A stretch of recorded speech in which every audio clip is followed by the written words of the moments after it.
mga idol, good morning mga lods. Ayan, ang ating pong lababo mga idol.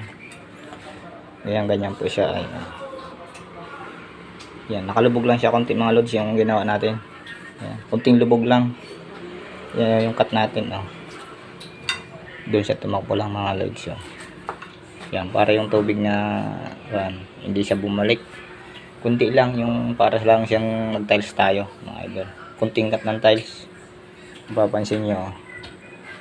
Ayan o. Di ba maganda siya? Ayan, ganyan lang tayo. Huwag yung malaki ang kawang para malinis tingnan. Mga idol. Ayan, sana mga lods, ganyan din. Yung ganyan ang ating mga loads, mga gawa lagi para tayo ay maganda lagi ang ating trabaho mga idol. Salamat po.